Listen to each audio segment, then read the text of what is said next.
Hi hello friends, welcome back to my channel. ಇವತ್ತು ಹೆಸರು ಕಾಳನ್ನು ಸೇರಿಸಿ ಚಿಕನ್ ಸಾಂಬಾರು ಮಾಡ್ತಾಯಿದ್ದೀನಿ. ಸೊ ತುಂಬ ರುಚಿಯಾಗಿರುತ್ತೆ.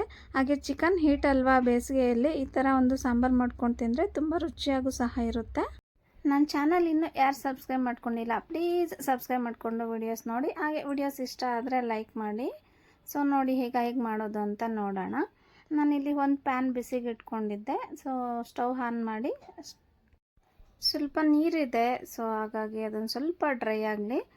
ಸೊ ಚಿಕನ್ ನಿಮಗೆ ಯಾರಿಗೆ ಇಷ್ಟ ಆಗುತ್ತೆ, ನಮಗಂತೂ ಚಿಕನ್ ತುಂಬ ಇಷ್ಟ ಆಗುತ್ತೆ. ಸೊ ಮತ್ತೇನಪ್ಪ ಅಂತಂದರೆ ಚಿಕನಲ್ಲಿ ತುಂಬ ವೆರೈಟೀಸ್ ಮಾಡ್ತಿರ್ತಾರೆ. ಸೊ ಅದರಲ್ಲಿ ಇದು ಒಂದು ಸಾಂಬಾರು. ಸೊ ನೋಡಿ, ಈಗ ನಾನು 2 ಸ್ಪೂನ್ ಆಯಿಲ್ ಸೇರಿಸ್ಕೊತಾ ಇದ್ದೀನಿ. ಇದು ಮಸಾಲ ಪ್ರಿಪೇರ್ಗೆ ರೆಡಿ ಮಾಡ್ಕೊತಾ ಇರೋದು. ಸೊ ಕೆಲವೊಂದು ಟೈಮ್ ನಾನು ಹಾಗೇನೂ ಮಾಡಿರ್ತೀನಿ. ಇದು ಸಾಂಬಾರಿಗೆ ಸ್ವಲ್ಪ ಫ್ರೈ ಮಾಡಿ ಹಾಕೋದ್ರಿಂದ ರುಚಿ ಚೆನ್ನಾಗಿರುತ್ತೆ ಅಂತ ಹೇಳಿ ಫ್ರೈ ಮಾಡ್ಕೊತಾ ಇದ್ದೀನಿ. ಇಲ್ಲಿ ನಾನು 1 ಗಡ್ಡೆ ಈರುಳ್ಳಿ ಹಾಗೆ 1 ಗಡ್ಡೆ ಬೆಳ್ಳುಳ್ಳಿ ತೊಗೊಂಡಿದ್ದೆ. ಆ ಸಿಪ್ಪೆ ತೆಗೆದು ಸಣ್ಣದಾಗಿ ಹಚ್ಕೊಂಡಿದ್ದೆ. ಸೊ ನೋಡಿ, ಈಗ ನಾನು 1 ಇಂಚು ಶುಂಠಿ ಸೇರಿಸ್ತಾ ಇದ್ದೀನಿ. ಸೊ ಹಾಗೆ ಇಲ್ಲಿ 1 ಟೊಮೆಟೊ ತೊಗೊಂಡಿದ್ದೆ, ಅದನ್ನು ಸಹ ಸೇರಿಸ್ಕೊತಾ ಇದ್ದೀನಿ. ಸೊ ಟೊಮೆಟೊ ಚೆನ್ನಾಗಿ ಸ್ಮ್ಯಾಶ್ ಆಗಿದೆ. ಸೊ ಈ ಟೈಮಲ್ಲಿ ನಾನು ಕಾಯಿ ಸೇರಿಸ್ಕೊತಾ ಇದ್ದೀನಿ. ಕಾಯಿ ಸ್ವಲ್ಪ 1/2 ಕಪ್ ಕಾಯಿ ತೊಗೊಂಡಿದ್ದೀನಿ. ಸೊ ಹಾಗೆ ಉರಿಗಡಲೆ ತೊಗೊಂಡಿದ್ದೀನಿ. ಉರಿಗಡಲೆ ತೊಗೊಳೋದ್ರಿಂದ ಸ್ವಲ್ಪ ಸಾಂಬಾರು ತಿಕ್ನೆಸ್ ಬರುತ್ತೆ. ಸೊ ಹಾಗಾಗಿ ಈಗ ಕೊತ್ತಂಬರಿ ಪುದೀನ ಸೇರಿಸ್ತಾ ಇದ್ದೀನಿ. ಇದು ಗಸಗಸೆ ಮತ್ತು ಗೋಡಂಬಿ. ನಾನು 10 ಗೋಡಂಬಿ ತೊಗೊಂಡಿದ್ದೆ, ಒಂದು 10 ನಿಮಿಷ ನೀರಲ್ಲಿ ನೆನೆಸ್ಕೊಂಡಿದ್ದೆ. ಸೊ ಇದನ್ನು ಸೇರಿಸೋದ್ರಿಂದ ಸಾಂಬಾರು ರುಚಿ ಹೆಚ್ಚುತ್ತೆ. ಸೊ ಹಾಗೆ ಹೋಟೆಲಲ್ಲೆಲ್ಲ ಗೋಡಂಬಿ ಸೇರಿಸಿ ಮಾಡ್ತಾರೆ. ಸೊ ಹಾಗಾಗಿ ರುಚಿ ತುಂಬ ಚೆನ್ನಾಗಿರುತ್ತೆ ಅಲ್ವಾ ಹೋಟೆಲ್ಸಲ್ಲಿ. ನಾನು ಮಾಡ್ತಾ ಇರೋದು 1.5 kg ಚಿಕನ್ಗೆ. ಸೊ ಕ್ವಾಂಟಿಟಿ ನೀವು ಇನ್ನೂ ಚಿಕನ್ ಜಾಸ್ತಿ ತೊಗೊಂಡ್ರೆ ಇನ್ನೂ ಸ್ವಲ್ಪ ಎಕ್ಸ್ಟ್ರಾ ಸೇರಿಸ್ಕೊಳ್ಳಿ. ಸೊ ನಾನು ಮಾಡ್ತಾ ಇರೋದು 1.5 kg ಚಿಕನ್ಗೆ, ನೆನಪಿರಲಿ. ಸೊ ಕೆಲವರು ಅಳತೆ ಹೇಳಿ ಮ್ಯಾಮ್ ಅಂತ ಹೇಳ್ತಿದ್ರು. ಸೊ ಅದಕ್ಕಾಗಿ ನಾನು ಮೆನ್ಷನ್ ಮಾಡ್ತಿದ್ದೀನಿ ಇಲ್ಲಿ 1.5 kg ಅಂತ ಹೇಳಿ. ಸೊ ಈಗ ನಾನು ಅರಿಶಿಣ 1/2 ಸ್ಪೂನ್ ತೊಗೊಂಡಿದ್ದೀನಿ. ಸೊ ಈಗ ಧನಿಯಾ ಪೌಡರು 2 ಸ್ಪೂನ್ ಧನಿಯಾ ಪೌಡರ್ ತೊಗೊಂಡಿದ್ದೀನಿ. ಇದು ಮನೆಯಲ್ಲೇ ಮಾಡಿರೋಂತಹ ಪೌಡರ್ ಇದು. ಸೊ ಇದನ್ನು ಸಹ ಇನ್ನೊಂದು ಟೈಮ್ ಅಪ್ಲೋಡ್ ಮಾಡ್ತೇನೆ ವಿಡಿಯೋ, ಮಸಾಲ ಪೌಡರ್ ಹೇಗೆ ಮಾಡೋದು ಅಂತ ಹೇಳಿ. ಸೊ ಹಾಗೆ ಈಗ ನಾನು ಚಿಲ್ಲಿ ಪೌಡರು 1 ಸ್ಪೂನ್ ತೊಗೊಂಡಿದ್ದೀನಿ. ನಾನು ಹೋಮ್ ಮೇಡ್ ಚಿಲ್ಲಿ ಪೌಡರ್ ಇದು. ಸೊ ಅದ್ರ ಜೊತೆಗೆ ಆಚಿ ಚಿಕನ್ ಮಸಾಲ ಮತ್ತು ಆಚಿ ಚಿಲ್ಲಿ ಪೌಡರ್ ಎಲ್ಲ ಬರುತ್ತೆ ಅಲ್ವಾ. ಸೊ ಆಚಿ ಚಿಲ್ಲಿ ಪೌಡರು ಸ್ವಲ್ಪ ಮಿಕ್ಸ್ ಮಾಡ್ಕೊಂಡಿದ್ದೆ. ಸೊ ರೆಡ್ಡಿಶ್ ಆಗಿ ಚೆನ್ನಾಗಿರುತ್ತೆ.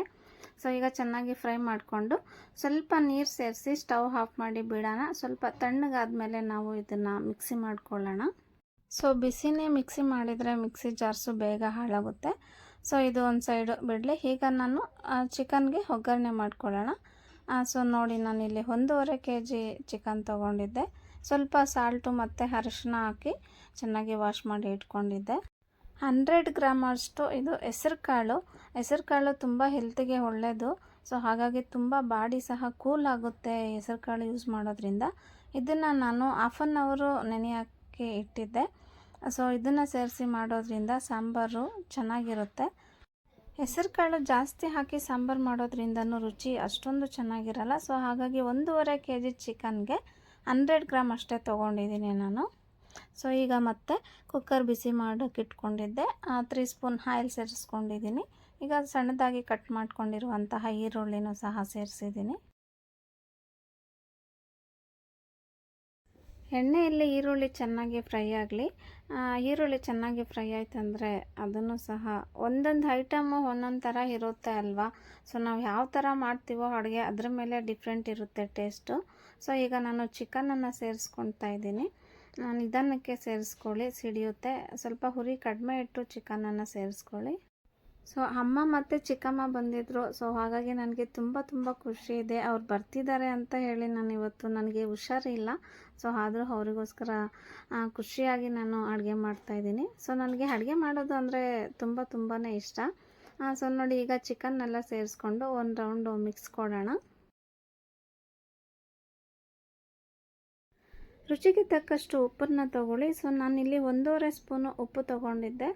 ಸೊ ನೀವು ಅಷ್ಟೇ ರುಚಿ ನೋಡಿಕೊಂಡು ತೊಗೊಳ್ಳಿ. ಸ್ವಲ್ಪ ರುಚಿ ಜಾಸ್ತಿ ಆದರೂ ನಮಗೆ ಟೇಸ್ಟು ತಿನ್ನೋಕ್ಕಂತೂ, ಉಪ್ಪು ಜಾಸ್ತಿ ಆದರೆ ತಿನ್ನೋಕ್ಕೆ ಆಗಲ್ಲ. ಸೊ ಅದನ್ನು ಸಹ ಒಂದು ರೌಂಡು ಮಿಕ್ಸ್ ಕೊಟ್ಟು ಲಿಡ್ ಕ್ಲೋಸ್ ಮಾಡಿ ಒಂದು 10 ನಿಮಿಷ ಹಾಗೆ ಬಿಡೋಣ, 10 ಇಲ್ಲ 5 ನಿಮಿಷ. ಸ್ವಲ್ಪ ಹೊರಗಡೆ ನೀರೆಲ್ಲ ಬಿಟ್ಕೊಳ್ಳೋಕೆ ಸ್ಟಾರ್ಟ್ ಆಗುತ್ತೆ. ಆ ಟೈಮಲ್ಲಿ ನಾವು ಮಸಾಲೆ ಸೇರಿಸ್ಕೊಳ್ಳೋಣ. ನೋಡಿ ಎಷ್ಟು ಚೆನ್ನಾಗಿ ಬಿಡ್ತಿದೆ ಅಂತ ಹೇಳಿ. ಈ ಥರ ನೀರು ಬಿಡ್ತಿದ್ರೆ ಚಿಕನ್ನು ತುಂಬ ಸಾಫ್ಟಾಗಿ ಬೆಂದಿರುತ್ತೆ, ಅದಕ್ಕೆ ಸಾಫ್ಟಾಗಿ ಇರುತ್ತೆ. ನೋಡಿ ಈಗ ನಾನು ಕಾಳು ಸೇರಿಸ್ಕೊತಾ ಇದ್ದೀನಿ. ಹೆಸರು ಕಾಳನ್ನು ನೆನೆಸಿಟ್ಕೊಂಡಿದ್ವಲ್ಲ, ಅದನ್ನು ಈಗ ನಾನು ಸೇರಿಸ್ಕೊತಾ ಇದ್ದೀನಿ. ನೀವು ಒಂದ್ಸಲ ಈ ಥರ ಟ್ರೈ ಮಾಡಿ, ಖಂಡಿತ ನಿಮಗೂ ಸಹ ಇಷ್ಟ ಆಗ್ಬೋದು. ಹೆಸರು ಕಾಳು ಹಾಕಿ ಮಾಡೋದ್ರಿಂದ ಸಾಂಬಾರು ರುಚಿನೇ ಇರುತ್ತೆ.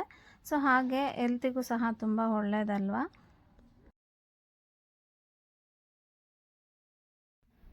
ಈಗ ಮಸಾಲೆನ ಸೇರಿಸ್ಕೊತಾ ಇದ್ದೀನಿ.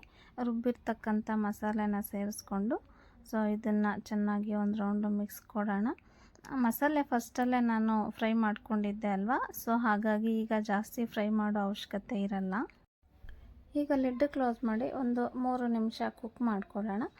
ಸ್ವಲ್ಪ ಮಸಾಲೆ ಎಲ್ಲ ಚಿಕನ್ಗೆಲ್ಲ ಸ್ವಲ್ಪ ನೀಟಾಗಿ ಸ್ಪ್ರೆಡ್ ಆಗುತ್ತೆ. ನೋಡಿ ಈಗ ಕುದಿಯೋಕ್ಕೆ ಸ್ಟಾರ್ಟ್ ಆಗಿದೆ. ಈ ಟೈಮಲ್ಲಿ ನಿಮಗೆ ನೀರು ಎಷ್ಟು ಬೇಕೋ ಅಷ್ಟು ನೋಡಿಕೊಂಡು ನೀರು ತಗೊಳ್ಳಿ. ಸಾಂಬಾರು ಅಲ್ವಾ, ಹಾಗಾಗಿ ಸ್ವಲ್ಪ ತೆಳ್ಳಗೆ ಇರಬೇಕು ಇದು. ನೋಡಿ ನಾನೀಗ ಗರಂ ಮಸಾಲ ಸೇರಿಸ್ಕೊತಾ ಇದ್ದೀನಿ. ಹೆಸರು ಕಾಳು ಸ್ವಲ್ಪ ಸ್ವೀಟ್ನೆಸ್ ಇರುತ್ತೆ, ಹಾಗಾಗಿ ಸ್ವಲ್ಪ ಗರಂ ಮಸಾಲ ಸೇರಿಸೋದ್ರಿಂದ ಇನ್ನು ಸ್ವಲ್ಪ ಎಕ್ಸ್ಟ್ರಾ ರುಚಿ ಕೊಡುತ್ತೆ. ಹಾಗಾಗಿ ಈಗ ಎಲ್ಲ ಮಿಕ್ಸ್ ಮಾಡಿ ಲಿಡ್ ಕ್ಲೋಸ್ ಮಾಡಿ ನಾನು 2 ವಿಸಿಲ್ ಕೂಗಿಸ್ಕೊತಾ ಇದ್ದೀನಿ. ಲಿಡ್ ಕ್ಲೋಸ್ ಮಾಡಿ 2 ವಿಸಿಲ್ ಕೂಗಿಸ್ಕೊಂಡ್ರೆ ರುಚಿಕರವಾದಂತಹ ಚಿಕನ್ ಸಾಂಬಾರ್, ಹೆಸರು ಕಾಳು ಚಿಕನ್ ಸಾಂಬಾರ್ ರೆಡಿ ಆಗುತ್ತೆ. ನೀವು ಒಂದು ಸಲ ಟ್ರೈ ಮಾಡಿ ಅಂತ ಹೇಳ್ತೇನೆ. ನೋಡಿ ನಾನು ಇವಾಗ 2 ವಿಸಿಲ್ ಆಗಿದೆ, ಏರ್ ಹೋಗಿದೆ. ಈಗ ಓಪನ್ ಮಾಡಿ ನೋಡ್ತಾ ಇದ್ದೀನಿ. ನೋಡಿ ಎಷ್ಟು ಚೆನ್ನಾಗಿ ಕುದೀತಿದೆ ಅಂತ ಹೇಳಿ. ಸಾಫ್ಟಾಗಿ ಚಿಕನ್ನು ಮತ್ತು ಕಾಳು ಎರಡೂ ಸಹ ಬೆಂದಿದೆ. Thank you so much for watching video. Next ವಿಡಿಯೋದಲ್ಲಿ ಮತ್ತೆ ಸಿಗ್ತೀನಿ. ಪ್ಲೀಸ್ ನನ್ನ ಚಾನಲ್ ಇನ್ನೂ ಸಬ್ ಆಗಿಲ್ಲ, ಪ್ಲೀಸ್ ಸಬ್ ಆಗಿ. ಹಾಗೆ ವಿಡಿಯೋಸ್ ಇಷ್ಟ ಆದರೆ ಲೈಕ್ ಮಾಡಿ, ಫ್ಯಾಮಿಲಿ ಫ್ರೆಂಡ್ಸ್ ಜೊತೆ ಶೇರ್ ಮಾಡಿ. Thank you so much for watching video. Bye.